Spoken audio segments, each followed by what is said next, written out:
दोस्तों, आप इस वीडियो को दुनिया के किसी न किसी एक कोने से देख रहे होंगे, लेकिन क्या आपने कभी इस भाग दौड़ की दुनिया में ये सोचा है कि इस दुनिया का निर्माण कैसे हुआ था? हमारी दुनिया जो इतनी सुंदर और विशाल है, उसका निर्माण कैसे हुआ था? आखिर अंतरिक्ष में मौजूद तारे, गैलेक्सीज, ग्रह, उपग्रह, ये सभी आकाशीय पिंड कहाँ से आए थे? आज की इस वीडियो में हम यही जानेंगे, तो आइए जानते हैं। आज से करीब 13.7 बिलियन वर्ष पहले इस दुनिया में कुछ भी नहीं था। न ही तारे थे और न ही हमारा प्यारा अर्थ जहां हम रहते हैं। उस समय का भी कोई अस्तित्व नहीं था, यानी उस समय टाइम जैसी कोई चीज मौजूद ही नहीं थी। ब्रह्मांड का सारा द्रव्यमान और ऊर्जा एक बिंदु के रूप में स्थित था। एटम से भी छोटे इस गोले का तापमान और घनत्व बहुत ही ज्यादा था। आप इसी बात से अंदाजा लगा सकते हैं कि इसका घनत्व इतना ज्यादा था कि आज जो 100 अरब गैलेक्सीज मौजूद हैं, वो इसी से निकल कर बने हैं। बहुत ही ज्यादा ताप और दबाव के कारण एक दिन इस ऊर्जा के गोले में विस्फोट हो जाता है, जिसके परिणाम से उस गोले में मौजूद वो सारी ऊर्जा और गैसें ब्रह्मांड में फैलने लगती हैं। इसी विस्फोट को ही द बिग बैंग के नाम से जाना जाता है। इस थ्योरी को जर्मनी के एक पादरी जॉर्ज लेमेंतेयर ने 1927 में दिया था।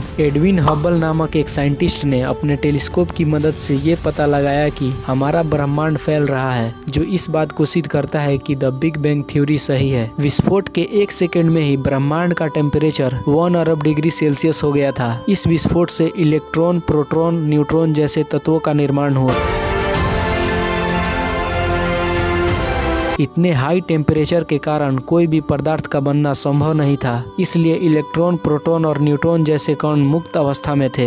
करीब 4 लाख वर्षों के बाद जब ब्रह्मांड का टेम्परेचर कम होने लगा, तो हाइड्रोजन और हीलियम जैसे हल्के तत्वों का निर्माण हुआ। ब्रह्मांड में मौजूद गुरुत्वाकर्षण बल के कारण वो सारी गैसें एक पास आने लगी और घने बादलों के समान छा गईं, जिसे हम निहारिका या नेबुला कहते हैं। और न्यूक्लियर फ्यूजन के दौरान तारों का निर्माण हुआ। इसी प्रक्रिया से ही असंख्य तारों का निर्माण हुआ और बहुत सारे तारों के ग्रुप को ही हम गैलेक्सी कहते हैं। इस पूरे ब्रह्मांड में लगभग 100 अरब गैलेक्सीज मौजूद हैं और एक गैलेक्सी में लगभग 100 अरब तारे हैं। और इन्हीं गैलेक्सी में एक ऐसा गैलेक्सी भी है जहां हम रहते हैं। उस गैलेक्सी का नाम है द मिल्की वे, जिसे हम मंदाकिनी के नाम से भी जानते हैं। इसी गैलेक्सी में ही हमारा सोलर सिस्टम है, जिसके एक ग्रह पृथ्वी पर हम रहते हैं। वैज्ञानिकों के अनुसार आज जहाँ हमारा सोलर सिस्टम है, वहाँ कई बिलियन वर्ष पहले सिर्फ और सिर्फ धूल कण मौजूद थे और उसके आसपास एक तारा मौजूद हुआ करता था। धीरे धीरे उस तारे की ऊर्जा कम होती गई